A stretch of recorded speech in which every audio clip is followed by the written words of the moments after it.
السلام علیکم، میں آپ کا ہوسٹ محمد بلال فرام پاک ٹائمز۔ آج میں ایک ایسی شخصیت کے ساتھ موجود ہوں جو کہ پاکستان میں فیمس نہیں بلکہ ورلڈ وائڈ فیمس شخصیت ہے، اور اسپیشلی ان کا کہنا یہ ہے کہ انہوں نے فرقہ واریت کی دم پہ پیر رکھ دیا، اور اسپیشلی ان کی چیخوں پہ یہ چپس اور بوتل پی رہے ہیں الحمدللہ۔ اور ساتھ میں سب سے امپورٹنٹ چیز کہ یہ کسی تعارف کے محتاج نہیں۔ آپ کو پتہ ہے کہ میں کن کی بات کر رہا ہوں، انجینئر محمد علی مرزا صاحب۔ السلام علیکم جی وعلیکم السلام ورحمۃ اللہ وبرکاتہ۔ ولا حول ولا قوۃ الا باللہ، اللہم صلی علی محمد وعلی آل محمد۔ جی بلال بھائی، اللہ کا نام لے کے اپنے سوالات شروع کریں۔ اچھا علی بھائی، سب کا دین میں مطلب کہ سارے آج کل ایجوکیشن حاصل کر رہے ہیں، یونیورسٹیز میں جا رہے ہیں۔ آپ نے یونیورسٹی کی تعلیم بھی حاصل کی، ساتھ میں جو ہے وہ دین بھی حاصل کیا۔ آخر آپ کا ٹرننگ پوائنٹ کیا تھا؟ کس چیز نے آپ کو اللہ کی راہ کے لیے جو ہے وہ مجبور کیا کہ میں نے دین کا علم سیکھنا ہے؟ دین کا علم سیکھنا تو ہر مسلمان کی بیسک نیڈ بھی ہے اور اللہ تعالیٰ کی طرف سے اوبلیگیشن بھی ہے، چاہے وہ اپنی اسکول کی لائف گزار رہے یا کالج کی یا یونیورسٹی کی۔ میری زندگی میں ٹرننگ پوائنٹ اس حوالے سے تو آپ کہہ سکتے ہیں کہ میں نے دین کی تبلیغ کا کام کیسے شروع کیا۔ دین سیکھنے کا میرا خیال ہے جب سے ہوش سنبھالا ہے، اپنی آخرت کی فکر ہے۔ جب بھی کوئی ایک ذی شعور شخص اپنی زندگی میں پہلی دفعہ یہ سنتا ہے اور اس چیز کے اوپر تفکر کرتا ہے کہ اسے کسی نے پیدا کیا ہے اور مر کے اس کے حضور پیش ہو کر اپنے اعمال کا جواب دہ ہونا ہے، تو اس دن سے آپ کی لرننگ کا پروسیس شروع ہو جاتا ہے، آپ اپنی آخرت کی تیاری کرنا شروع کر دیتے ہیں۔ تو میرا خیال ہے میں بالغ ہونے سے پہلے ہی 5 وقت نماز پڑھنے کا عادی ہو چکا تھا گھر میں دینی ماحول کی وجہ سے، اور اس کے بعد پھر زیادہ جو دینی شغف آیا وہ آلموسٹ میٹرک کے لیول کے اوپر جب دعوت اسلامی میں آنا جانا شروع کیا، یہ جو الیاس قادری صاحب کی جماعت ہے دعوت اسلامی، اور پھر اس کے بعد کالج لائف کے تو 2 سال ہی تھے۔ اس کے بعد جب انجینئرنگ یونیورسٹی میں چلے گئے تو وہ 5 سال ہاسٹل میں، چونکہ آزادی ہوتی ہے، آپ گھر سے دور ہوتے ہیں، آپ کو وقت بھی کافی مل جاتا ہے اور مختلف قسم کے لوگوں کے ساتھ اٹھنے بیٹھنے کا آپ کا تجربہ بھی ہو جاتا ہے، اور آپ اپنے ٹائم کو اگر یوٹیلائز کرنا چاہیں تو اپنی تعلیم کو کمپرومائز کیے بغیر پیرلل میں آپ کتابیں پڑھ سکتے ہیں۔ چونکہ کتابیں پڑھنے کا شوق مجھے میٹرک لیول سے ہے، تو اس وقت سے پھر کتابیں پڑھنی شروع کر دیں، دین کی طرف شغف ہوا، اور پھر الحمدللہ دعوت اسلامی میں چونکہ تھے تو اسپیکنگ پاور بھی آ گئی، اسی پلیٹ فارم سے درس و بیان کا سلسلہ بھی کرنا سیکھ لیا۔ پھر جب انجینئرنگ یونیورسٹی سے فارغ ہوئے اور پریکٹیکل لائف کے اندر آئے، جاب میں نے نیسکوم میں آلموسٹ 15.5 سال کی ہے۔ جاب کے دوران جاب کی مصروفیات بہت زیادہ تھیں، اس مصروفیت کی وجہ سے میں کوئی تبلیغ والا معاملہ اتنا نہیں اس وقت کر سکا۔ سٹارٹ میں تو 5-6 سال، پھر 2007-8 کے اندر میں نے پری ڈیٹرمنٹ رزلٹس کے بغیر قرآن کا ترجمہ پڑھنا شروع کیا اور ریوزٹ کیا اپنے عقائد کو، اور اسی دوران پھر ڈاکٹر سراج صاحب سے بھی تعارف ہوا، شیخ زبیر علی زئی صاحب سے بھی، اور پیر نصیر الدین صاحب سے بھی، یہ بڑی بڑی پرسنالٹیز، مولانا اسحاق صاحب سے بھی بعد میں ہوا تعارف۔ اور اسی دوران میں نے ایک بریلویوں کی مسجد میں درس بھی شروع کیا ہوا تھا 2007-8 کے اندر۔ اور پھر جب یہ ٹرننگ پوائنٹ اس حوالے سے آیا کہ مجھے اندازہ ہو گیا کہ تمام فرقوں میں کوئی نہ کوئی خرابیاں موجود ہیں اور سچائی جو ہے وہ سکیٹرڈ فارم میں ہے، کچھ حصہ سنیوں کے پاس ہے، کچھ شیعہ کے پاس ہے، اور سنیوں میں بھی کچھ حصہ اہل حدیث کا بڑا اچھا لگا توحید کے عقیدے کے پوائنٹ آف ویو سے، سنت کی اہمیت کے اعتبار سے کہ آپ نے سنت کو فالو کرنا ہے بکس کے ذریعے، اور کچھ حصہ جو ہے وہ بریلویوں کا اور دیوبند کا۔ بریلویوں کے ساتھ تو ویسے ہی ایک عقیدت وابستہ تھی، شروع سے اسی مکتب فکر میں تھے۔ پھر یہی سوچا کہ اس کو جو کچھ ہم نے حاصل کیا اسے فرقہ واریت کی لعنت سے بالاتر ہو کر عوام الناس تک پہنچایا جائے۔ تو 2010 اکتوبر کے اندر باقاعدہ طور پر قرآن کلاسز شروع کی تھیں ایک چھوٹی سی اکیڈمی سے، اور اسی وقت ایک دوست نے ایک چھوٹا سا چینل بھی بنا دیا۔ اس وقت یوٹیوب کو اتنا بوم نہیں تھا، زیادہ ہماری دعوت کو جو آپ سمجھ لیں پروموشن ملی ہے وہ 2015 کے اندر جب مختلف مکاتب فکر کے علماء نے میرے خلاف کلپ ریکارڈ کروانے شروع کیے، اور اس میں مجھے گمراہ اور قادیانی اور مختلف چیزیں کہنی شروع کی۔ تو پھر میں نے پہلی دفعہ ریبٹل انہیں کرنا شروع کیا. ورنہ اس سے پہلے 2008 سے لے کے 2015 تک 7 سالوں میں کچھ میری ویڈیوز 2008 میں بھی ریکارڈ ہوئی ہیں, 9 میں بھی, 10 میں تو قرآن کلاسز شروع ہوئیں. ان 7 سالوں میں میں نے کبھی بھی کسی عالم دین کی تصویر لگا کے اسے ریبٹل نہیں کیا تھا. ہم تو بلکہ تھم نیلز بھی نہیں بناتے تھے. تھم نیلز بھی ہم نے بعد میں 2017 میں آلموسٹ بنانے شروع کیے. پھر پرانی ویڈیوز کے اوپر بھی تھم نیلز لگائے. اس سے پہلے تو میں علماء کے نام بھی نہیں لیتا تھا. جب انہوں نے مجھے اس طرح الزامات کے ذریعے ونریبل کرنے کی کوشش کی تو پھر میں نے ایک ایک کر کے ان کے الزامات کے جوابات دیے. 2015 اگست میں نے پہلی دفعہ یہ کام کیا, اور اس کے بعد پھر لوگوں کو آئیڈیا ہوا کہ مجھ پر جو الزام لگانے والے لوگ ہیں یا مجھے گمراہ کہنے والے لوگ ہیں وہ کتنے کمزور گراؤنڈز کے اوپر کھڑے ہیں, جب میں نے ان کو ایک ایک چیز کا ریبٹل کیا.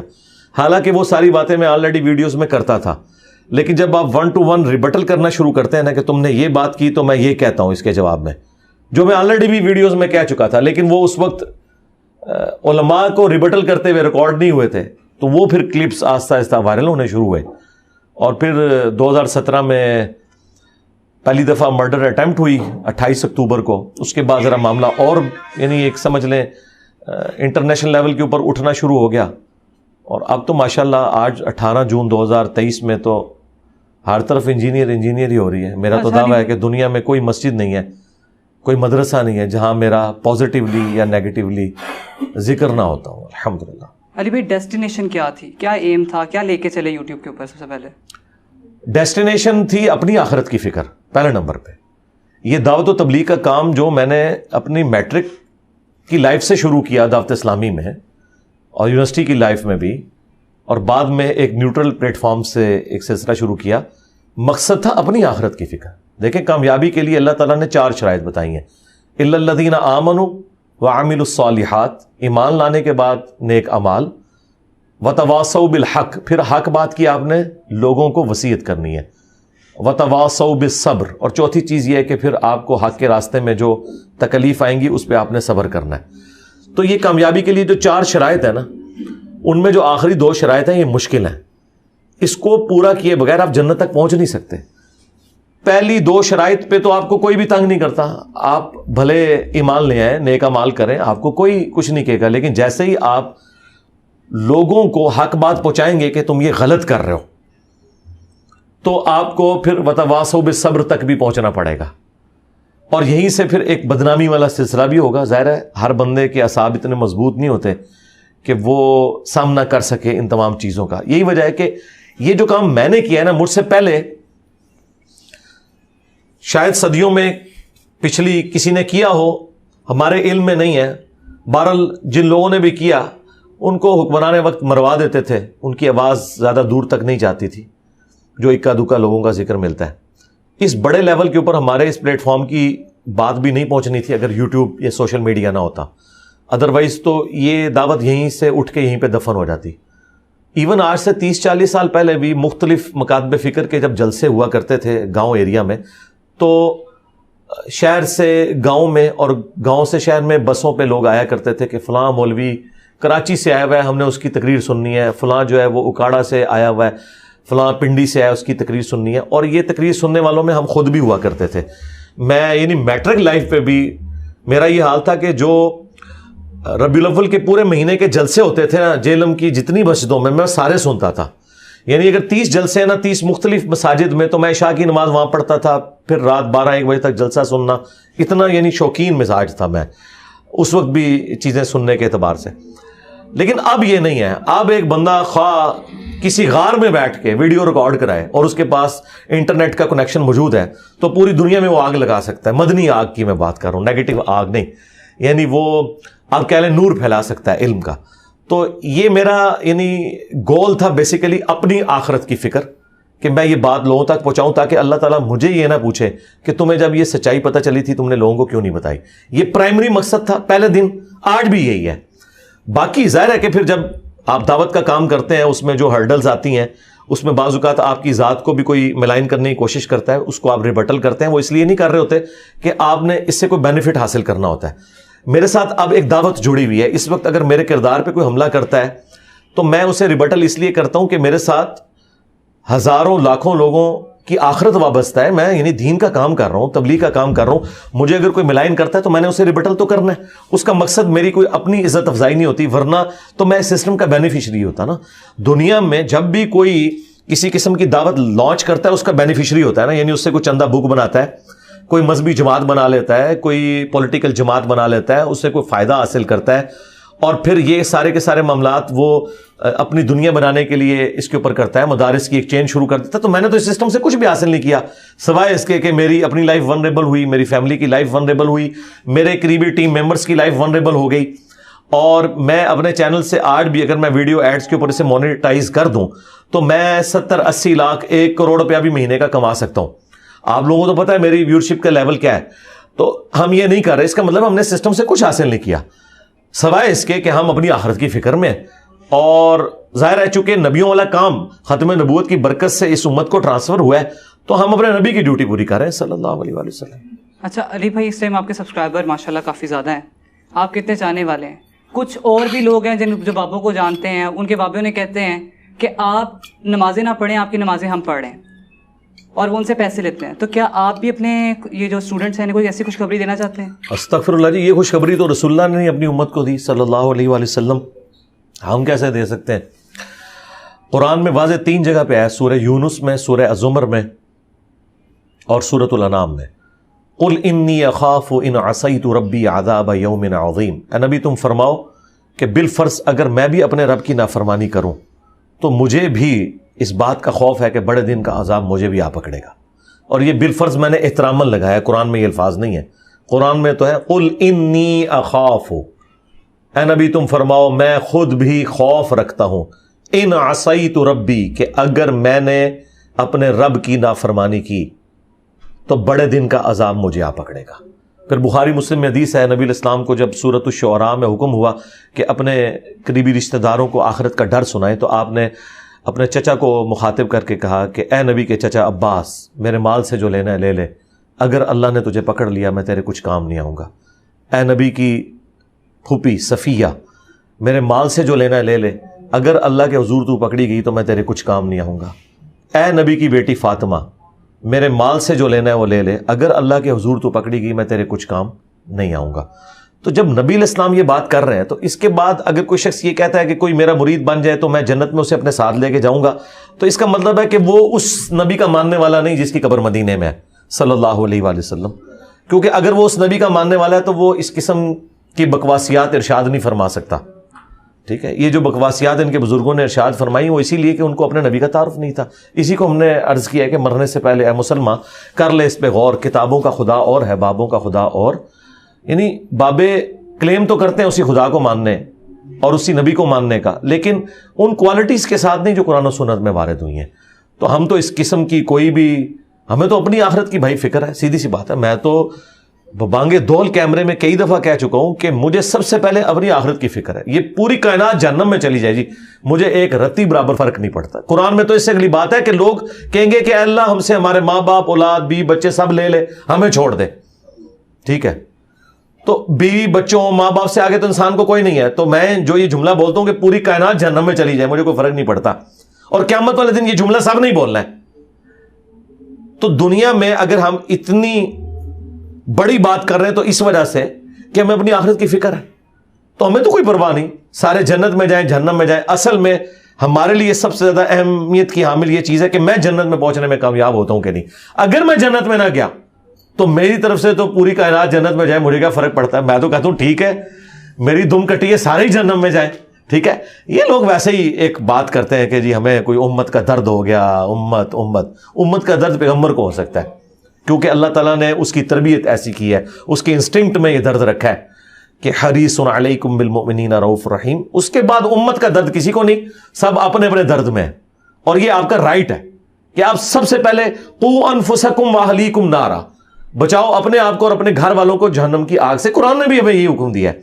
ٹھیک ہے, بخاری مسلم میں حدیث ہے تم میں سے ہر شخص نگہبان ہے, اس سے اس کی رعیت کے بارے میں پوچھا جائے گا. پھر آپ علیہ السلام نے کہا حکمران اپنی رعایا کے اوپر نگہبان ہے, اور ایک خاوند اپنی بیوی اور بچوں کے اوپر نگہبان ہے, ایک بیوی اپنے خاوند کے مال اور اس کی اولاد کے اوپر نگہبان ہے. تو ہر شخص اپنی فکر میں ہے, ہم بھی اپنی فکر میں ہیں, آخرت کی فکر میں. اور اس میں سائیڈ بینیفٹ کے طور پہ اگر امت کا بھلا ہو رہا ہے تو وہ سیکنڈری چیز ہے. سب سے پہلے میں چاہتا ہوں کہ میں جنت میں رسول اللہ کے پڑوس میں پہنچ جاؤں صلی اللہ علیہ وآلہ وسلم. اس کے بعد کوئی پہنچتا ہے تو پہنچے جی, ہاں وہ ٹھیک ہے, اس کی لاٹری نکلے, سب سے پہلے میں. ہاں اچھا علی بھائی, آپ کا ایک موٹو ہے بابے تے شاہی کوئی نہیں. جی ہاں. اب آپ کی نظر میں صوفیزم اور یہ جو اولیاء اللہ ہیں, ان کی کیا نظر میں آپ کی کیا ان کی حیثیت ہے, اور اسلام میں ان کی کیا حیثیت ہے؟ دیکھیں جی, جو اولیاء اللہ کو نہیں مانتا وہ تو کافر ہے. اولیاء اللہ کو ماننا, ان کی عزت کرنا, یہ تو اسلام کا حصہ ہے. ہمارا یہ جھگڑا ہے کہ آپ جن کو اولیاء اللہ کہہ رہے ہیں نا, ہم ان کو اولیاء اللہ نہیں مانتے. ٹھیک ہے, اگر کوئی شخص آپ کو کہے کہ پیغمبر کو ماننا ضروری ہے, اس کے بغیر آپ کافر ہو جائیں گے, اور قرآن میں لکھا ہے لا نفرق بین احد من رسلی, رسولوں میں ایمان لانے میں فرق نہیں کرنا. اور سورۃ النساء میں لکھا ہے کہ جو اللہ رسول میں فرق کر دے یا رسولوں میں آپس میں فرق کر دے کہ ہم نے بعض رسولوں کو ماننا ہے بعض کو نہیں ماننا, وہ بھی پکے کافر ہیں. جس طرح جیوز عیسیٰ ابن مریم کا انکار کر کے کافر ہوئے, اور کرسچنز محمد رسول اللہ کا انکار کر کے صلی اللہ علیہ وآلہ وسلم کافر ہوئے. اب یہ ساری آیتیں آپ کو کوئی سنا کے کہے کہ آپ غلام احمد قادیانی پہ بھی ایمان لے کر آئے, تو آپ کیا کہیں گے کہ بھائی ہم رسولوں کو مانتے ہیں, تمہارے جعلی دجال کو نہیں مانتے. بس ہمارا بھی موقف یہ ہے کہ جن کو یہ اولیاء اللہ کہتے ہیں ہم انہیں دجال سمجھتے ہیں, ہم انہیں اولیاء اللہ ماننے کے لیے تیار نہیں. ہم کنہیں اولیاء اللہ مانتے ہیں؟ ہم مانتے ہیں سب سے پہلے اہل البیت کو علیہم السلام, ان کے بعد صحابہ کرام علیہم رضوان, ان کے بعد صحیح العقیدہ تابعین, پھر تبع تابعین, اور قیامت تک جتنے لوگ صحیح العقیدہ ہیں. اب تبع تابعین میں آتے ہیں امام بخاری, امام مسلم, اور میں انہیں یہ رسپیکٹ دے رہا ہوں کہ ان کی کتابیں میں نے یہاں رکھی ہوئی ہیں. تو ان سارے بابوں کو ہم مانتے ہیں. ہم ان بابوں کو مانتے ہیں جو کتابوں کو مانتے ہیں اور اپنے پیغمبر کے وفادار ہیں. جو بابے اپنے پیغمبر کے غدار ہیں ان بابوں کو ہم نہیں مانتے. تو جو اولیاء اللہ واقعی اللہ کا اور اس کے نبی کا تعارف کرواتے رہے اور اپنی عبادت نہیں کروائی, وہ ہمارے سروں کا تاج ہے, اور ان کے قدموں کی خاک ہماری آنکھوں کا سرما. لیکن جو نبی کے ساتھ غداری کرتے ہیں, پھر ہم ان کے لیے کہتے ہیں کہ نبی کے جیسا ہے ہی کوئی نہیں, بابت شاہی کوئی نہیں. یعنی چونکہ ہمیں نبی سے آگے کوئی نہیں ہے, تو جو شخص بھی ہمارے نبی کا گستاخ ہے, چشتی رسول اللہ پارٹی یا اشولی رسول اللہ پارٹی, یا رسول اللہ کی باتوں سے بڑھ کر کسی اور کے فرامین کو وہ پرائورٹی دیتا ہے, یا قرآن سے بڑھ کر کسی اور چیز کو امپورٹنس دیتا ہے, تو ہم نے تو عزت اس کی اس وجہ سے تھی کہ یہ اللہ کا ولی ہے اور نبی کا امتی ہے, نبی کا وفادار سپاہی ہے. اگر نبی کے ساتھ وہ غداری کر رہا ہے تو اس کی عزت تو اسی دن ختم ہوگی نا. اسی کو میں نے عرض کیا نا کہ عزتیں انہوں نے اویل کی ہیں اللہ اور اس کے رسول کے نام کے اوپر, چندے بٹورے ہیں انہوں نے اللہ اور اس کے نبی کے نام کے اوپر, اور سواریاں سوار کی مکے اور مدینے کے نام کے اوپر, اور پھینکی ہیں اجمیر میں, بغداد میں, دیوبند میں اور بریلی میں. انہوں نے غداری کی ہے, تو ہم ان کو ہی نہیں مانتے. رہ گیا صوفیزم جو ہے نا جی, یہ ایک پیرلل میں ایک ریلیجن ہے, ایک اسکول آف تھاٹ ہے, ایک مذہب ہے جو یہود و نصارہ میں رہبانیت کی شکل میں ایگزسٹ کرتا ہے, اور مسلمانوں میں صوفیزم کے نام کے اوپر ہے. اسے مسٹسزم کہا جاتا ہے. تو اس کا اسلام سے کوئی تعلق نہیں ہے. ہاں یہ جو صوفی تھے یہ مسلمان تھے, اسلام وہ نہیں تھا جو یہ بتا رہے تھے, یہ مسلمان تھے. تو ظاہر جب یہ مسلمان ہوئے تو انہوں نے کچھ چیزیں اسلام سے اڈاپٹ کی, اور کچھ چیزیں جو ان کی چل رہی تھیں رہبانیت والی وہ اسی طریقے سے چلائیں. اب یہ آپ کو فخریہ بتاتے ہیں 40 سال تک عبد القادر جیلانی جو ہے وہ جنگلوں میں پتے کھاتے رہے. اب مجھے بتائیں یہ کون سے نبی کی سنت پہ عمل کیا ہے؟ بخاری مسلم میں تو ہے کہ نبی الاسلام غار ہرا میں چند دنوں کے لیے جاتے تھے, تو آپ صلی اللہ علیہ وآلہ وسلم کو سیدہ خدیجہ سلام اللہ علیہا ٹفن میں کھانا باندھ کے دیتی تھی. آپ تو پتے نہیں کھاتے تھے, اور نہ آپ بغیر کھائے پیے وہاں پہ وقت گزارتے تھے. تو یہ بزرگوں کے بارے میں کہتے ہیں جی وہ بابا دھنکا اتنا عرصہ اس نے کچھ نہیں کھایا, حالانکہ بالکل جھوٹ بول رہے ہیں. بابے دھنکے کے علاقے کے کتنے لوگ میرے اسٹوڈنٹ ہیں وہ بتا رہے ہیں کہ وہ چائے بھی پیتا تھا, سب کچھ کرتا تھا, لوگوں کے سامنے نہیں کھاتا تھا. تو سارے بابے دھوکھے دے رہے دونوں, ٹھیک ہے, پرانے بھی تھے نویں بھی. تو یہ بالکل جھوٹ بولتے ہیں, ہم ان کو مسلمان سمجھتے ہیں. اب یہ جو آخری ان کے پاس آرگومنٹ ہے نا, وہ یہ کہتے ہیں کہ جی صوفیاء نے کلمہ پڑھایا, تو ہم کبھی انکاری ہیں. بالکل ہم یہ کہتے ہیں کہ قادیانیوں کے صوفیاء نے جرمنی میں کئی گوروں کو کلمہ پڑھایا. نہیں انہوں نے تو عقیدے ٹھیک نہیں, سرکار تواڈے بھی عقیدے ٹھیک نہیں, کلمہ تو انہوں نے بھی پڑھایا. ہم کہتے ہیں کہ جی شیعہ کے کتنے علماء نے, کئی بزرگوں نے جو ہے وہ کلمہ پڑھا کے لوگوں کو مسلمان کیا ہے.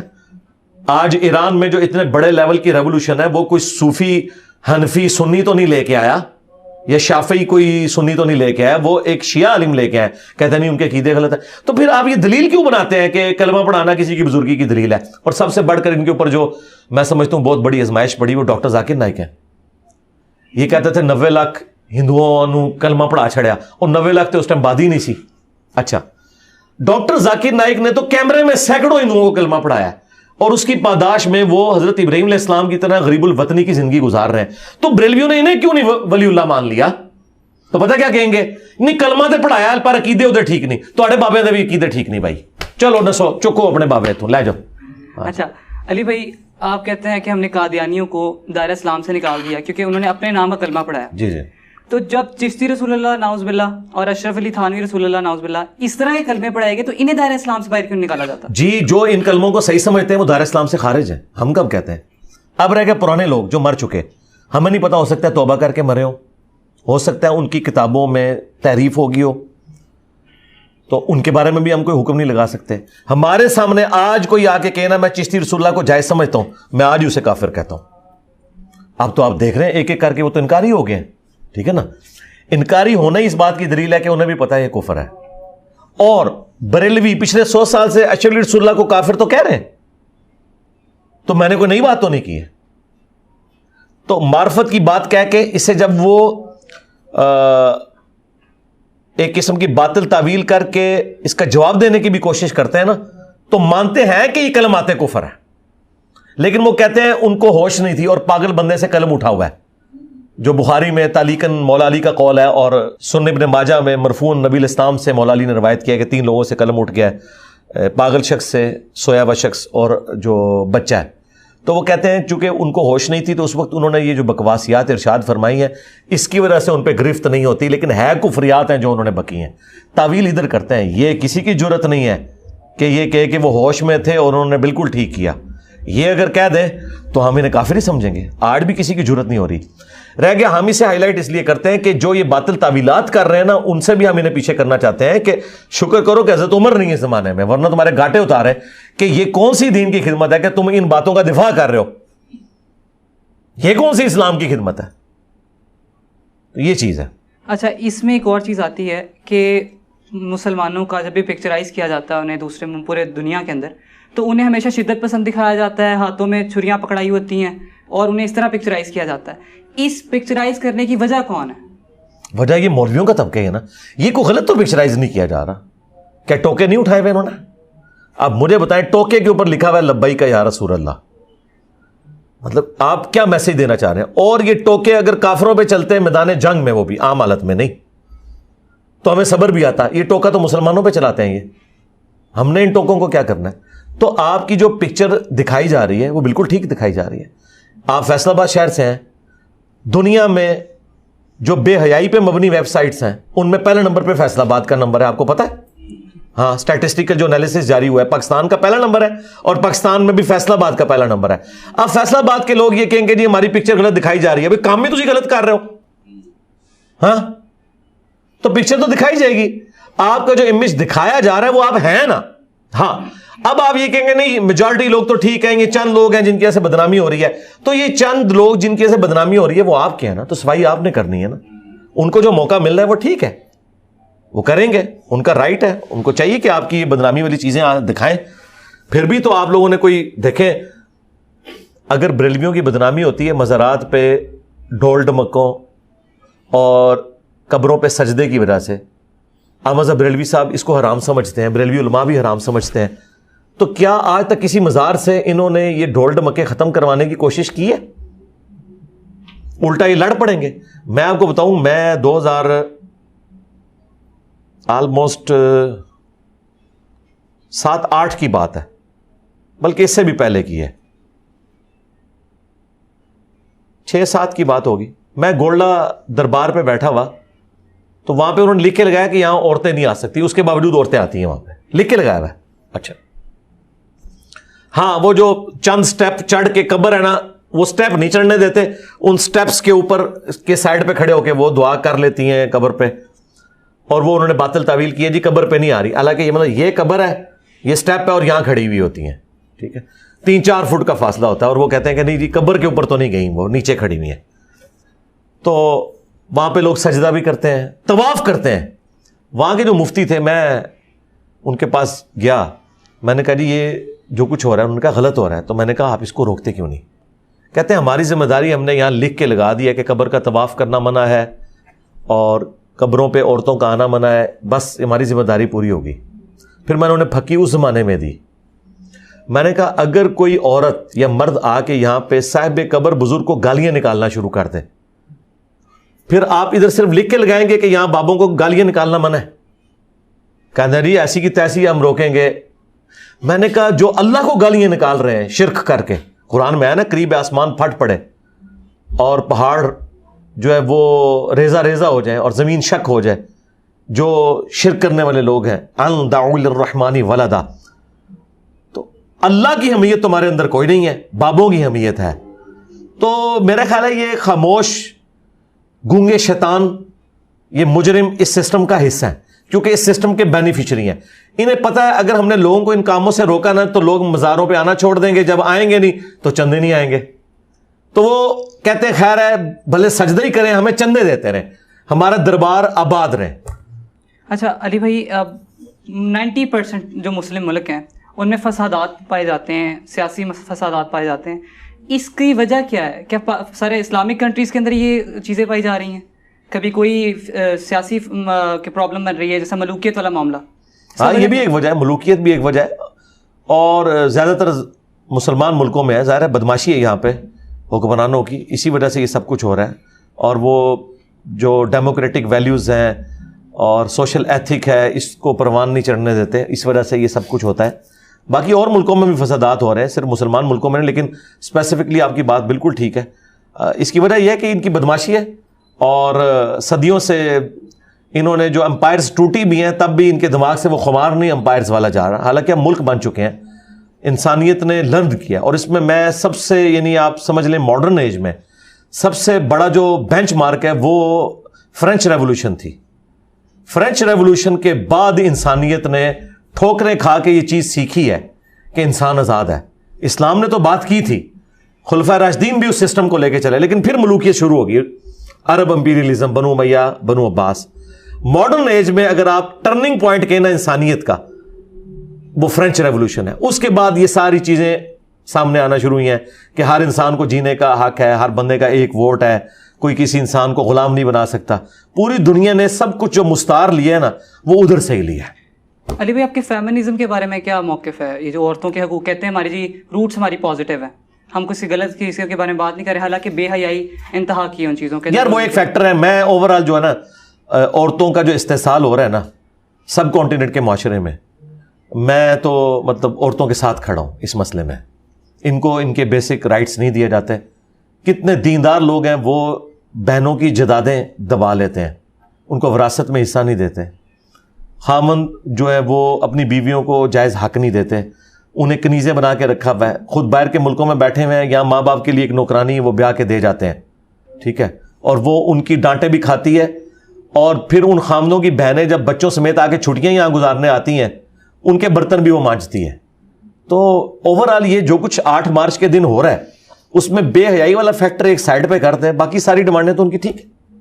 چلیں اچھا اب ٹاپک نمبر 2 کی طرف چلتے ہیں, جو کہ اہل بیت, حدیث اور جو اصحاب کے اوپر ہے. جی جی. اچھا اس میں علی بھائی سب سے پہلا فیکٹر یہ آتا ہے کہ جو حضرت علی کا مقام ہے, جن کے بارے میں نبی صلی اللہ علیہ وسلم فرمایا من کنت مولا فعلی مولا, ٹھیک ہے. اس سے پہلے ایک قرآن کی آیت بھی پڑھی جیسے وہ آقا بنا دیا, مولا بنا دیا, جو اپنے النبی اولی بالمؤمنین من انفسہم. اس کے بعد پھر خیبر کے موقع پہ جھنڈا دیا. اب یہ معاملات اتنے زیادہ اٹیچ ہیں نبی صلی اللہ علیہ وسلم کے ساتھ, صلی اللہ علیہ وسلم, اوپر سے نبی کے اہل بیت, تو اب آیا حضرت علی سے اگر کوئی دشمنی لیتا ہے, کیونکہ آقا اگر میں تمہارا مولا تو وہ بھی تمہارا مولا, تو اس سے کیا مقصد ہے کہ کس سے دشمنی لی؟ اگر حضرت علی سے دشمنی لی تو رسول اللہ سے دشمنی ہے. یہ تو حدیث بھی ہے, اے اللہ اس سے محبت رکھ جو علی سے محبت رکھے, اس سے دشمنی رکھ جو علی سے دشمنی رکھے. یہ تو حدیث موجود ہے مسند احمد کے اندر اور سنن نسائی الکبریٰ کے اندر, اور مسلم شریف میں حدیث ہے علی سے محبت نہیں رکھے گا مگر مومن, علی سے بغض نہیں رکھے گا مگر منافق. اب اس کی کورالریز بنا کے کسی شخص کو حضرت علی کی مخالفت کی وجہ سے منافق یا کافر کہنا یہ چیز غلط ہے. اس کی وجہ یہ ہے جب تک ہمیں وحی کی تائید حاصل نہیں ہوگی نا, اور وہ رسول اللہ کے بعد ممکن نہیں صلی اللہ علیہ وآلہ وسلم, ہم یہ ڈفرنس نہیں کر سکتے کہ اس شخص نے جو حضرت علی کے ساتھ دشمنی یا لڑائی کی ہے یہ ان کے بغض میں کی ہے یا دنیا کی محبت سے مغلوب ہو کے کی ہے.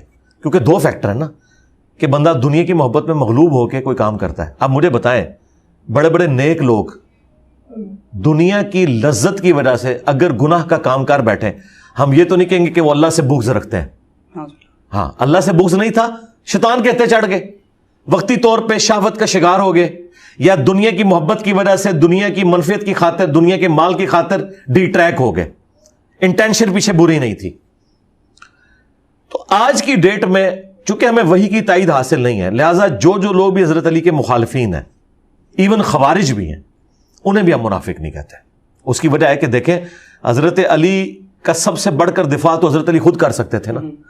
خوارج وہ ہیں جن کے بارے میں بخاری مسلم میں حدیث موجود ہے کہ وہ دین سے ایسے نکل جائیں گے جیسے تیر شکار سے, اور مولا علی خود ان احادیث کے راوی ہیں. مسند احمد میں حدیث ہے خوارج جہنم کے کتے ہیں, یعنی جہنم میں بھی پہنچے ہوئے ہیں. مولا علی نے کبھی انہیں جہنمی نہیں کہا. پھر بخاری مسلم کی حدیث ہے کہ جو کسی مسلمان کو کافر کہے کفر اس پہ لوٹ جائے گا. تو جو خوارج حضرت علی کو کافر کہہ رہے ہیں, جن کی محبت خود ایمان کا حصہ ہے, حضرت علی کو تو چاہیے تھا فوراً یہ حدیث فٹ کر کے انہیں کافر کہتے. لیکن حضرت علی سے جب پوچھا گیا, المصنف ابن ابی شیبہ میں صحیح سند سے ہے, کہ بتائیں یہ خوارج جو ہیں کافر ہیں, انہوں نے کہا یہ کفر ہی سے تو بھاگے ہیں, انہوں نے یہ گمان کیا کہ میں کافر ہو گیا ہوں تو یہ مجھے چھوڑ گئے. اس کا مطلب ہے یہ کفر سے اتنی نفرت کرتے ہیں کہ جس چیز کو انہوں نے کفر سمجھا اس کی وجہ سے مجھے چھوڑ دیا. دیکھیں کتنا جگر ہے مولا علی کا, یعنی مخالفین کا بھی دفاع خود کر رہے ہیں کہ یہ مجھے چھوڑ کے کفر میں نہیں گئے, کفر کی وجہ سے مجھے چھوڑ گئے کہ انہوں نے گمان کیا کہ میں کافر ہوں, تو لہٰذا میں انہیں کافر نہیں کہوں گا. پوچھا گیا منافق ہے, وہ کہتے ہیں منافق تو نہیں ہے, کیونکہ قرآن میں ہے کہ منافق تو اللہ کا ذکر بڑا تھوڑا کرتے ہیں اور یہ تو اتنی لمبی لمبی نمازیں پڑھتے ہیں. پھر پوچھا گیا اگر کافر بھی نہیں منافق بھی نہیں تو کیا ہے, تو انہوں نے کہا کہ یہ ایک جماعت ہے جنہوں نے ہم سے بغاوت کی ہے, ہمارا ہی حصہ ہے, ہم سے بغاوت کی ہے. کیونکہ اگر کوئی کافر نہ ہو منافق نہ ہو تو تیسری کیٹیگری مسلمان کی ہے, چوتھی کیٹیگری اسلام میں کوئی نہیں ہے. سورہ بقرہ میں 3 گروہ آئے ہیں, کافر, منافق اور اہل ایمان. ہاں اہل ایمان میں کیٹیگریز ہو سکتی ہیں, ڈھیلے مسلمان, کمزور مسلمان, اس میں آپ کر سکتے, لیکن ہے مسلمان کیونکہ وہ اہل قبلہ بھی تھے, اہل کلمہ بھی تھے, اور وہ 12,000 کے قریب پہلے لوگ تھے, بعد میں کچھ طائب بھی ہو گئے, حضرت علی کے خود ساتھیوں میں سے تھے وہ. حضرت علی نے انہیں کافر نہیں کہا, منافق نہیں کہا. تو اب جنگ جمل اور صفین والے, ان میں تو بعض اصحاب بھی ہیں اور کچھ چھوٹے موٹے اصحاب نہیں ہیں. سیدہ عائشہ سلام اللہ علیہا, سیدنا طلحہ, زبیر, یہ یعنی بڑے اصحاب میں سے ہیں. یہ جسے وہ ہمارے عمران ریاض صاحب کی لینگویج میں ٹکر کے لوگ ہیں, یہ اس لیول کے ہیں. ٹھیک ہے, دوسری طرف چلے آپ کہہ سکتے ہیں کہ وہ طلقاء ہیں, بعد والے لوگ ہیں, لیکن یہ تو بڑے یعنی بڑے لیول کے مسلمان ہیں.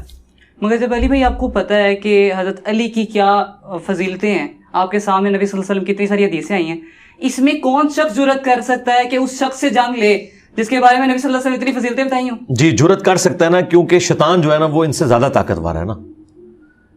کوئی صحابی یہ تو نہیں کہہ سکتا میں شیطان سے زیادہ طاقتور ہوں, کیونکہ شیطان تو صحابہ کو بھی وسوسے دلاتا ہے, وہ تو پیغمبر ہی محفوظ ہے نا. اور وہ بھی بخاری مسلم میں آئے جب نبی علیہ السلام نے فرمایا نا کہ ہر انسان کے ساتھ ایک شیطان اور ایک فرشتہ ہے, تو صحابہ نے جرأت کر کے پوچھا آپ کے ساتھ؟ فرمایا ہاں میرے ساتھ تھا, لیکن میرا شیطان اللہ نے مغلوب کر دیا, مجھے نیکی کا مشورہ دیتا ہے.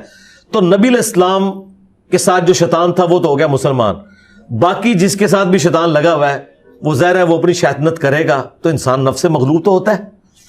اب آپ نے یہ بات کی, میں تو اس سے بڑی مثال دیتا ہوں.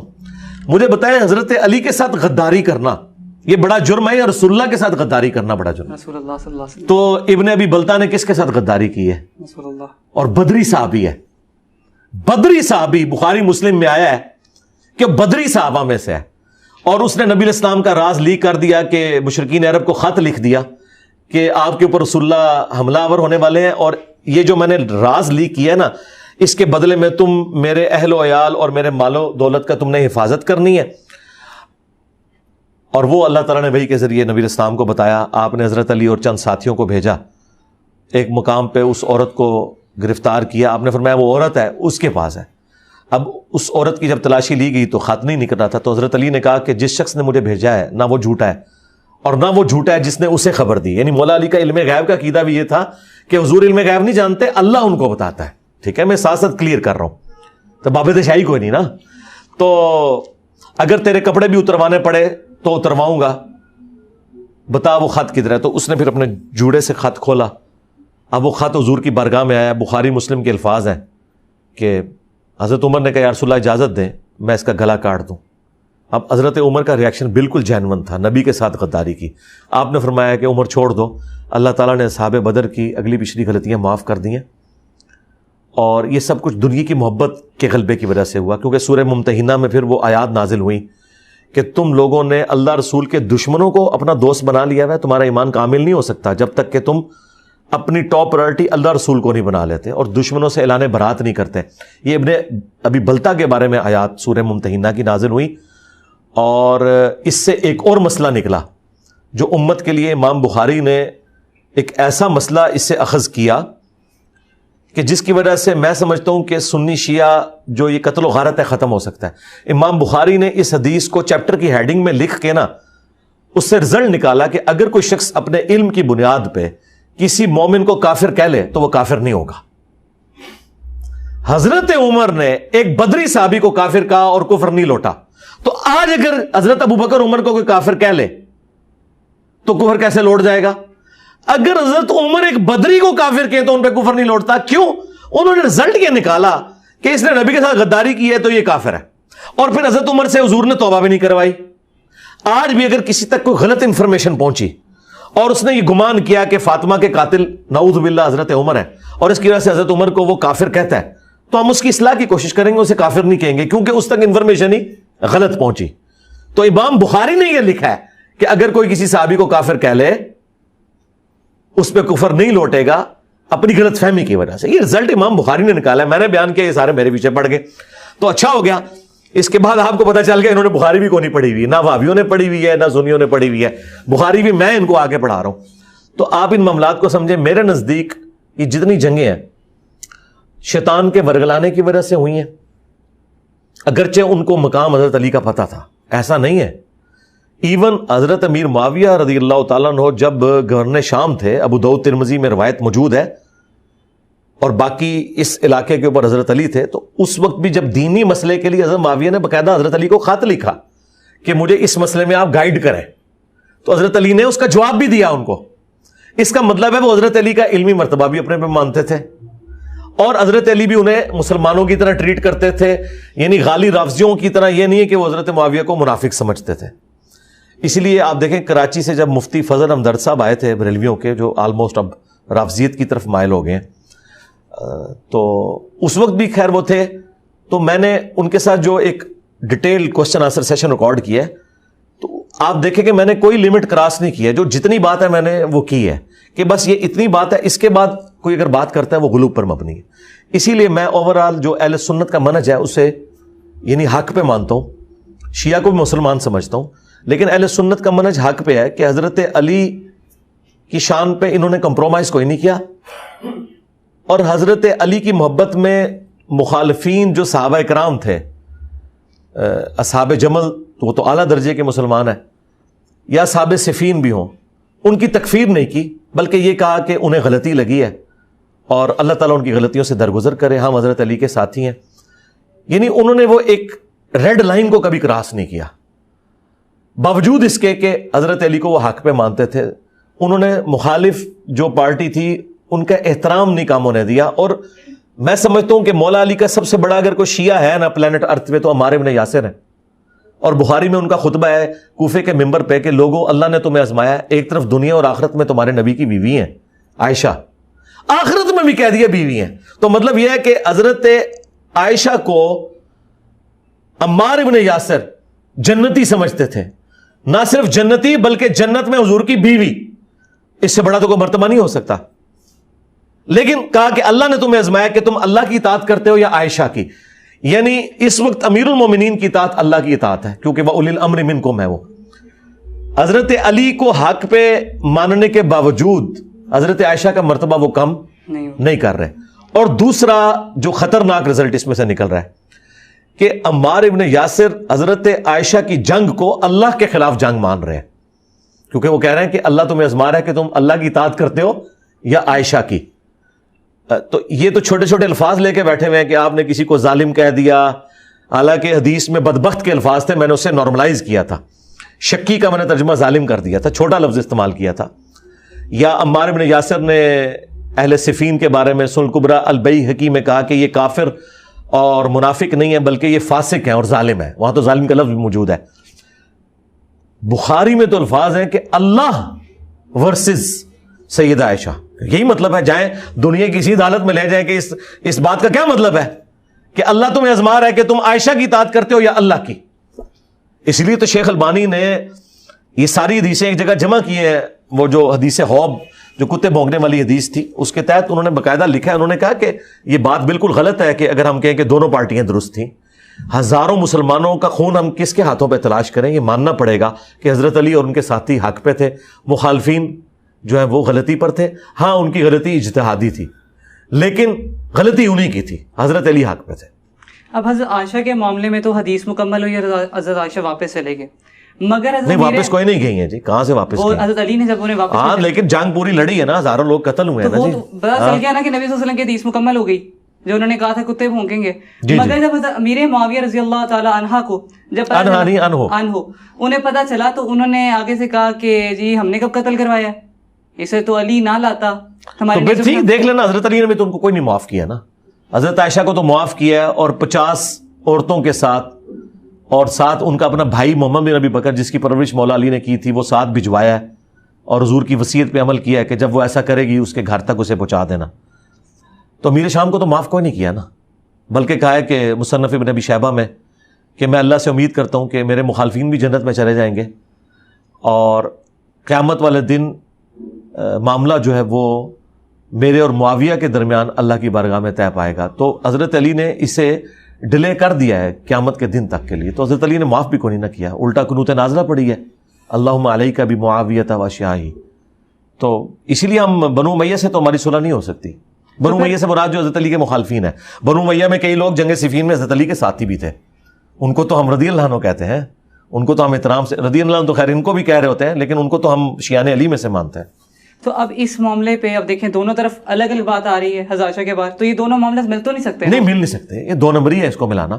آج تک کسی نے ملایا بھی نہیں ہے، بالکل نہیں ملایا. اس لیے آپ دیکھیں کہ جو عموماً ٹرم بولی گئی ہے نا سختی کے ساتھ، باغی کی ٹرم وہ اصحاب صفین پہ بولی گئی ہے. اگرچہ اصحاب جبل بھی باغی تھے، پولیٹیکل تو باغی ہے نا جی، ٹی ٹی پی تھے نا اس زمانے کے. میں نے ان کا نام رکھا ہے بنو امیہ ٹی ٹی پی تھے، کیونکہ ریٹ آف دی گورنمنٹ کو قائم کرنے کے لیے جب خلیفہ وقت تلوار اٹھاتا ہے کسی پارٹی اور جتھے کے خلاف جو قانون کو ہاتھ میں لیتا ہے اور قانون کو ایسا ہاتھ میں لے رہا ہے کہ مکے سے قافلہ لے کے بجائے حضرت علی کے پاس آ کے دھرنا دیتے وہ بصرے پہنچ گئے ہیں کہ ہم خود بدلہ لیں گے حضرت عثمان کے مخالفین سے. اس طرح تو حضرت علی کس طرح اجازت دے سکتے تھے؟ لیکن پھر بھی ان کے معاملے میں ہم سافٹ ہوتے ہیں. پولیٹیکل وہ باغی ہیں.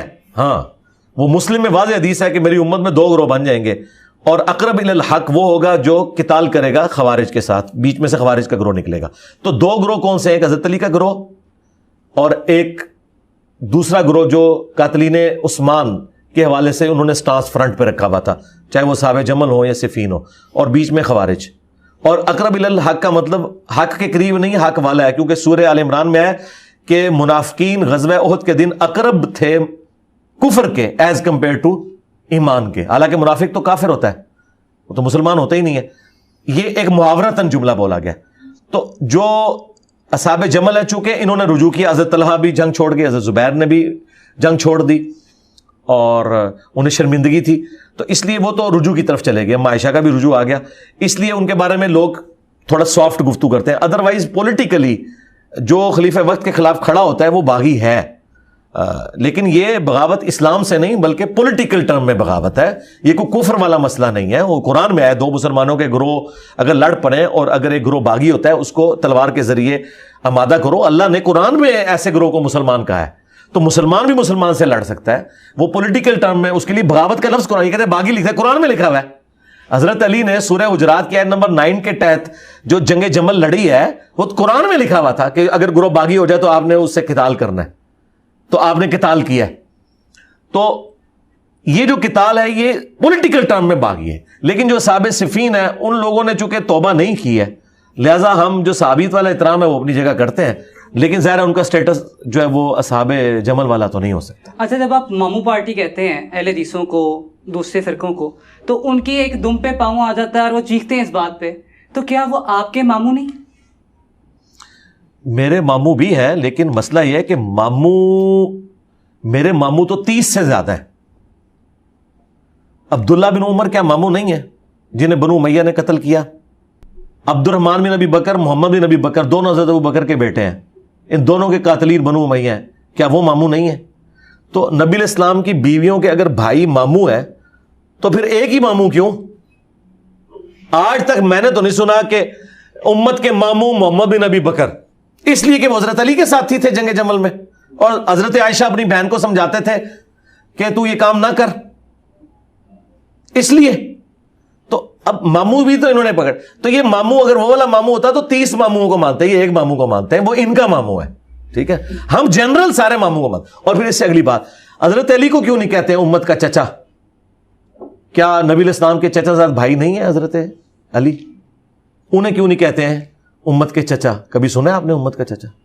یہ امت کا ماموں انہوں نے اس لیے بنایا تاکہ امت کو ماموں بنائے، کہ انہیں جب پتا چلا کہ فضیلتی اور کوئی نہیں ہے، چلو حضور کے ساتھ دوستی جوڑ دو۔ اور یہ دوستی ایسے جوڑی کہ جب یہ رشتہ قائم ہوا تھا ام حبیبہ کا، اس وقت تو یہ ماموں اور امت کے نانا وہ تو کافر تھے، اور وہ اس اپنی بہن سے یا اپنے بیٹی سے ان کے والد لڑتے تھے کہ تم حضور کی غلام کیوں بن گئی ہو؟ تو اس رشتے کی بعد میں انہوں نے عزت ویل کرنی شروع کر دی ہے جس رشتے کی وجہ سے مخالف تھے اس بہن کے۔ تو میرا خیال ہے کتنا مذہب کا خیز یہ میم ہی کو بن سکتی ہے اس کے اوپر، کہ اندازہ کرو کہ جس عورت کی وجہ سے آج آپ عزت اویل کر رہے ہو، اس عورت کے ساتھ تو آپ نے دشمنی کی تھی جب وہ حضور کی بیوی بنی اور حضور پر ایمان لے کے آئی، ٹھیک ہے؟ اور یہ اتنی سینئر خاتون ہے ام حبیبہ سلام اللہ علیہا، یہ تو ہجرت حبشہ کی ہیں، اور جب ہم ماموں کی بات کرتے ہیں فوراً ام حبیبہ کو لے آتے ہیں بیچ میں۔ اللہ کے بندو، اللہ سے ڈر جاؤ، ام حبیبہ کا کیا لینا دینا ابو سفیان اور حضرت معاویہ کے ساتھ رضی اللہ عنہما وعلیہم السلام؟ بھئی یہ لوگ تو ام حبیبہ کے مخالف تھے جب انہوں نے اسلام قبول کیا، بعد میں اسلام قبول کر کے آپ نے رشتہ داریاں، یہ تو تب ہوتا کہ جب انہوں نے بڑی محبت اور پیار کے ساتھ حضور کو رشتہ یہ دیا ہوا ہوتا، تو دشمن تھے۔ آپ نے وہ سنا نہیں ہے جب صلح حدیبیہ کے بعد ایک دفعہ جب حضرت ابو سفیان آئے تھے حضور علیہ السلام سے ملاقات کرنے، تو ام حبیبہ نے وہ بستر سمیٹ لیا تھا اور کہا تھا آپ ادھر نہیں بیٹھ سکتے، یہ رسول اللہ کا بستر ہے، اپنے باپ کو نہیں بیٹھنے دیا۔ ان کا آپس میں تو یہ ریلیشن شپ تھا، بعد میں آپ نے پکڑ کے انہی رشتوں کے اوپر عزتیں ویل کرنی شروع کر دی ہیں۔ میرا خیال ہے اس پہ میمز ہی بنانی چاہیے۔ کافروں کو یار شکر ہے کافروں کو اردو نہیں آتی، تمہیں انگریزی نہیں آتی، ورنہ تمہارا مذاق اڑاتے کہ تم کون سی دور دراز کی چیزیں جوڑتے ہو، اور پھر مجھے موقع دیتے ہو کہ میں اس طرح کی باتیں تم پہ کروں۔ بس عقل پہ ہی ماتم کیا جا سکتا ہے۔ نبی صلی اللہ علیہ وسلم نے حضرت عمر کو کہا تو یہ تیری ماں روئے، کیا یہ بد دعا ہے؟ محاورتاً ہے، یہ بد دعا نہیں ہے۔ جو چیزیں عرب کے محاورے میں بولی جاتی ہیں نا، اس کے علاوہ بھی اور محاورے ہیں، تیری ماں تجھے گم پائے، وہی حق بھی بولتے ہیں، جیسے ہم یہاں بھی کہتے ہیں تیرا بیڑا غرق، تو یہ بدوا نہیں دے رہے ہوتے۔ اگر تو محاورتاً ہے تو پھر تو ٹھیک ہے، لیکن اگر یہ واقعی کو بدوا کے طور پر ہے، اس کیس میں تو نہیں ہے لیکن بعض جگہوں پہ بدوا کے طور پہ بھی ہے، تو وہ پھر بدوائی شمار کی جاتی ہے، الا یہ کہ وہ بدعا نبی علیہ السلام اس کو ریورس کروا دیں، یا آپ کو کوئی ایسا افیکٹ نظر آ جائے اس حوالے سے، کیونکہ مسلم میں حدیث ہے کہ میں بھی انسان ہوں، اے اللہ اگر میں کسی کو بدعا دوں اور وہ اس کا اہل نہ ہو تو اسے دعا بنا دینا، لیکن ساتھ بولا ہے اگر وہ اس کا اہل نہ ہو، اگر وہ بدعا کا اہل ہے تو اسے وہ پھر بدعائی رہے گی۔ اچھا، تو لہٰذا اگر نبی علیہ السلام نے کسی کو بدعا دی ہے، وہ اہل ہے تو بدعائی لگی اسے، اور اگر دعا دی ہے تو دعا لگی۔ جس طرح حضرت انس بن مالک کو آپ نے دعا دی تھی کہ تیری کثرت اولاد ہو، تو وہ کہتے ہیں 100 سے زیادہ بچے تو میری اپنی نسل میں جو میں دفنا چکا ہوں، اتنی اولاد ہوئی ہے، عمر بھی اتنی ہوئی، 100 سے زیادہ، 110 سال تک وہ زندہ رہے، اور 93 ہجری میں بصرہ میں سب سے آخر میں جو فوت ہوئے صحابی بصرہ میں اس میں حضرت انس ابن مالک شامل تھے.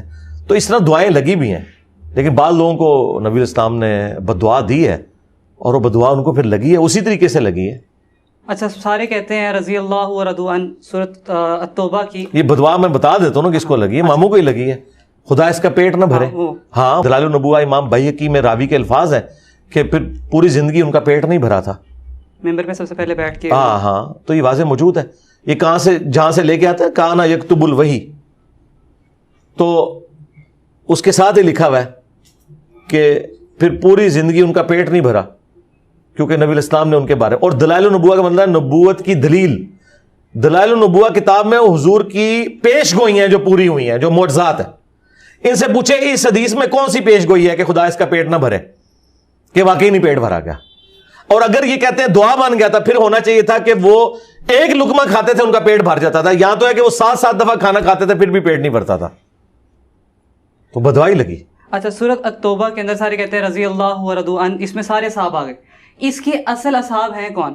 دیکھیں سورہ توبہ میں یہ تو سارے صحاب کو کہتے ہیں, میں تو کہتا ہوں قیامت تک آخری آنے والا مسلمان بھی رضی اللہ عنہم میں شامل ہے, اگر وہ واقعی اس طرح ہو, کیونکہ اس میں ہے والسابقون الاولون من المہاجرین والانصار, جو پہلے سبقت لے گئے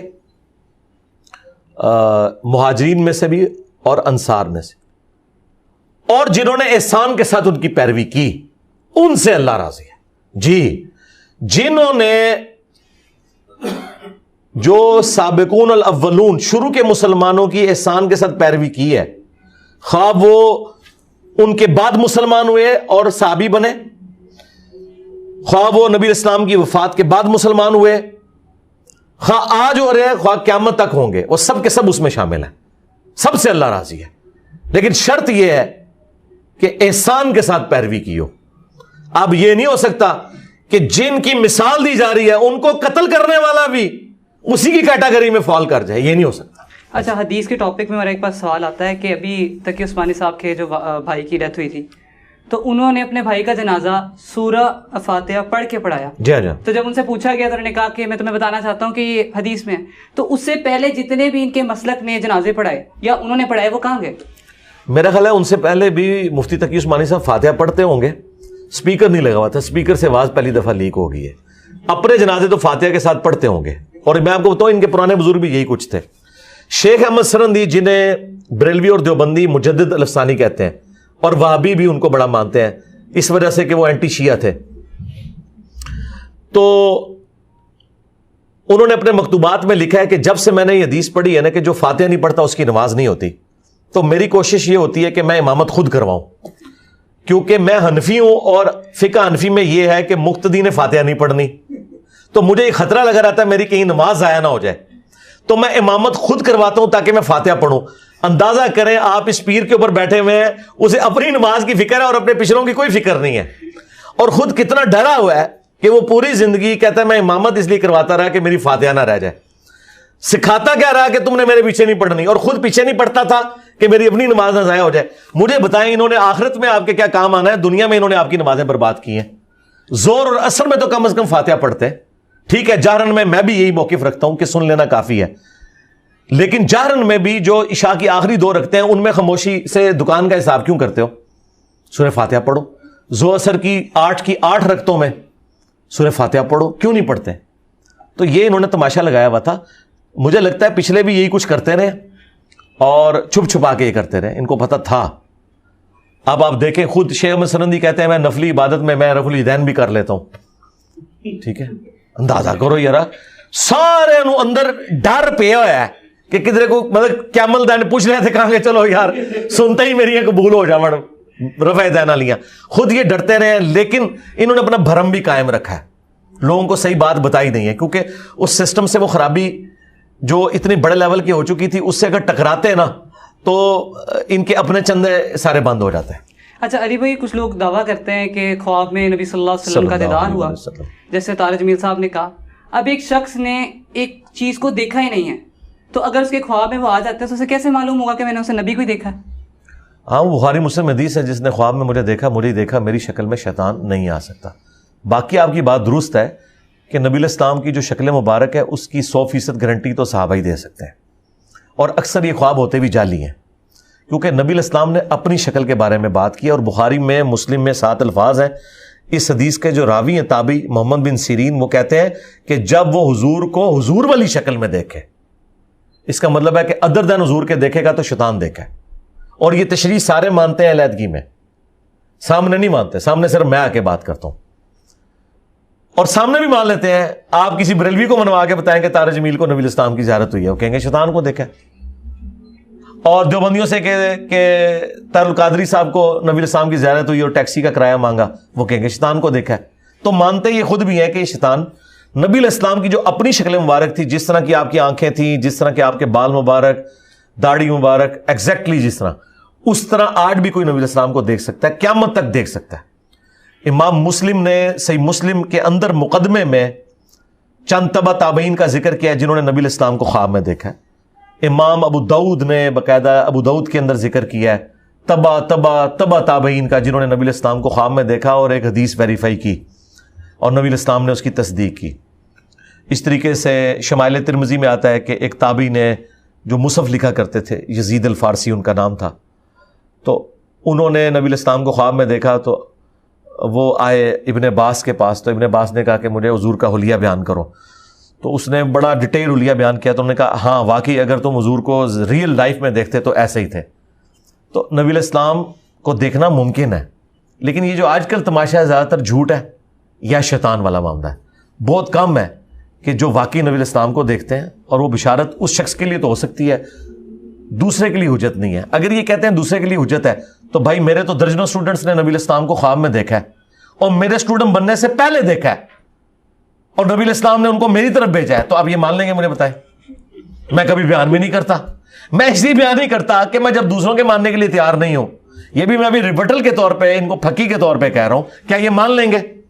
اور کئی لوگ تو ایسے ہیں کہ جن پہ بڑا مشکل وقت آیا اور انہوں نے اللہ سے رو رو کے دعائیں مانگی ہیں، انہیں نبی علیہ السلام نے خواب میں آ کے کہا کہ تم اب صحیح راستے کے اوپر چل پڑے ہو۔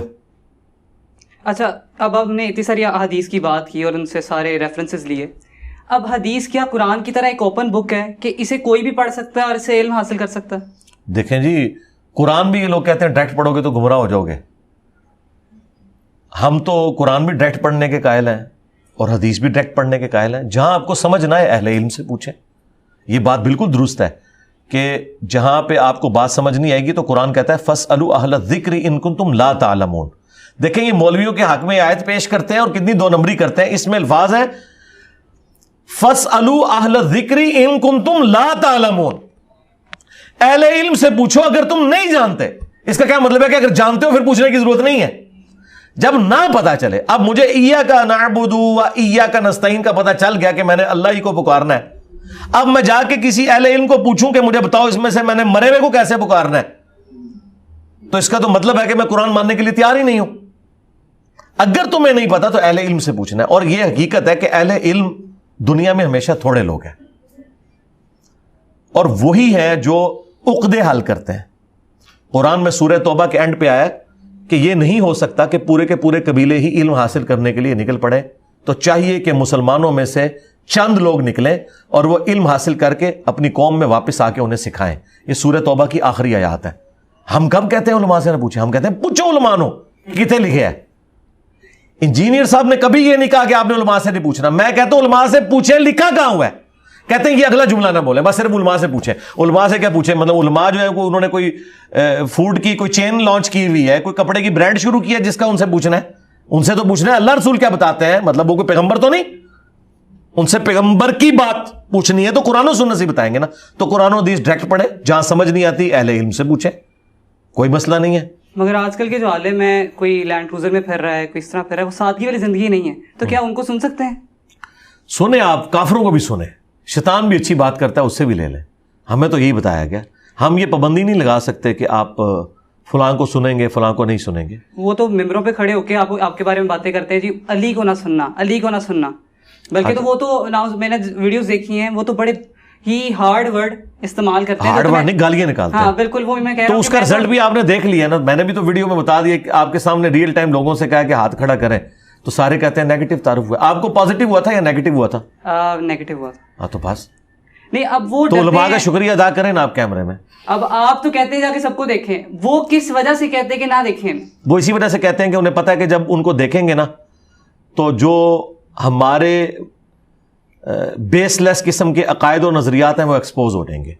آپ اس کو چھوڑ دیں, اس وقت کئی علماء جو میرے خلاف باقاعدہ ویڈیوز بنا رہے ہیں, ان کے اپنے فرقے کے لوگ جب ان کو چھوڑ گئے اور انہوں نے میرے آ کے انٹرویو کیے, اور اس ٹرانزیشن پیریڈ میں وہ ان کے ساتھ بھی رابطے میں تھے, انہوں نے ان کو ڈانٹا کہ تم نے انجینئر کے پاس نہیں جانا, تم گئے تو وہ سارے سوالوں کے جواب دے دے گا کیمرے میں, ہمارے مسئلے کی بدنامی ہوگی. یعنی انہیں پتہ ہے وہ جواب دے دیتا ہے, تو وہ یہ چاہتے نہیں ہے کہ جواب پتہ چلے. تو اس طرح کرنے سے تو ہونا کچھ بھی نہیں ہے, ہونا وہی ہے جو ان کے ساتھ ہو رہی ہے, اور ہی ہوگی. اچھا, آپ کی جو دعوت حق ہے, کیا لگتا ہے کہ ودن کتنے سالوں میں یہ اور کتنا عوام کتنی اکٹھی کر لے گی؟ اور نہیں, ہم نے تو عوام اکٹھی نہیں کرنی, ہم تو کہہ رہے ہیں عوام جہاں ہیں وہیں رہے. میں نے تو کبھی عوام اکٹھی نہیں کی, اللہ کا شکر ہے. میں تو رائمنڈ کی طرح اگر مرکز بناؤں تو پیرلل میں ایک جیلم شریف میں بہت بڑا ایک مرکز بن سکتا ہے, لیکن ہم نے یہ کام کرنا نہیں ہے کیونکہ یہ نبیوں والا کام ہے. ختم نبوت کی برکت سے یہ نبیوں والے سٹائل میں ہوگا.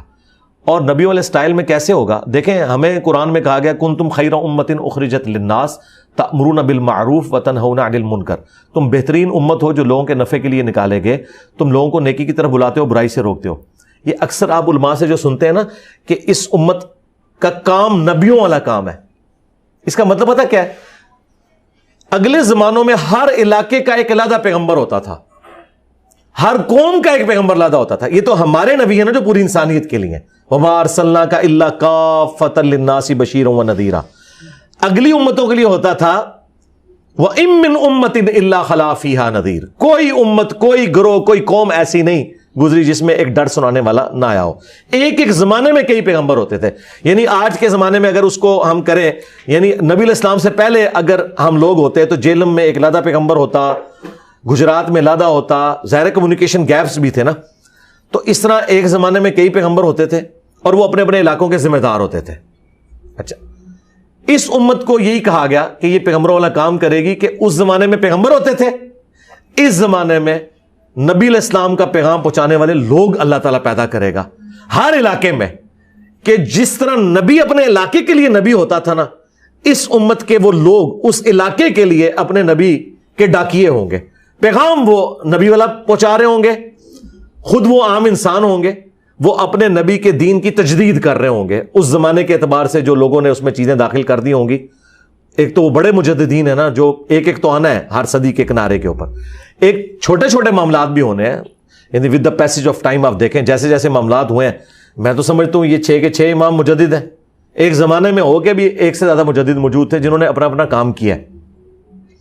اب بڑے لیول کا کام جس طرح عمر بن عبدالعزیز نے کیا, بہت بڑے لیول کا کام ہے. امام شافعی کا بہت بڑے لیول کا کام ہے, اور میں امام شافعی کو دوسری صدی کا مجدد مانتا ہوں, پہلی صدی کا مجدد عمر بن عبدالعزیز ہے. تو اس طرح بڑے بڑے مجددین بھی پیدا ہوں گے اور ہر علاقے میں لوگ پیدا ہوں گے.